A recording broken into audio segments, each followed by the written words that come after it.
अस्सलाम वालेकुम दोस्तों, मैं हूं हकीम हाफिज़ रहमान और आप देख रहे हैं हमारा यूट्यूब चैनल हर्बल हॉस्पिटल। जी हाँ दोस्तों, कैसे हैं आप सब? उम्मीद करता हूं सब खैरियत से होंगे। बात करते हैं सबसे पहले हमारे आज के टॉपिक की।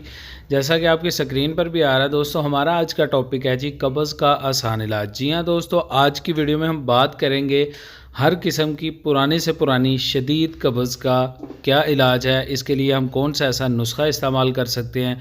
तो दोस्तों, अपना मुजर्रब और आजमूदा नुस्खा आपके साथ शेयर करने जा रहे हैं, वीडियो को लास्ट तक देखें। दोस्तों, सबसे पहले बात करते हैं हमारे आज के नुस्खा के अज्जा की। तो इसमें सबसे पहली चीज़ हम जो इस्तेमाल करेंगे, तुम्बा। बग़ैर बीज के आपने 50 ग्राम लेना है, यानी कि छिलका और गोदा जो होता है इसका, वो आपने इस्तेमाल करना है 50 ग्राम। इसके बाद दूसरी चीज़ जो हम इसमें इस्तेमाल करेंगे वो है जी मिर्च स्याह। ठीक है जी, ये आपने डबल लेनी है, यानी कि 100 ग्राम ले लेनी है। आपका जो नुस्खा है ये मुकम्मल हो जाएगा। ये 50 से दोनों चीज़ें आपको बआसानी मिल जाएंगी। दोस्तों, अब बात करते हैं इस नुस्खा को तैयार कैसे किया जाएगा। तो आपकी आसानी के लिए नुस्खा तैयारी आपकी स्क्रीन पर है, नोट फरमा लें।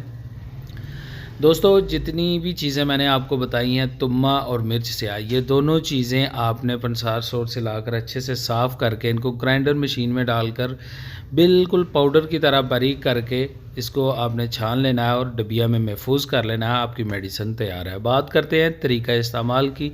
तो दोस्तों, ये मेडिसिन आपने रात को सोने से पहले एक कैप्सूल इस्तेमाल करना है। ठीक है जी, सिर्फ़ एक टाइम इसको इस्तेमाल करना है सोने से पहले। 1000 मिलीग्राम का कैप्सूल जो है वो आपने भर के रात को सोने से पहले खाने के 2 घंटे बाद ताज़ा पानी के साथ या नीम गर्म दूध या नीम गर्म पानी के साथ इस्तेमाल कर लेना है।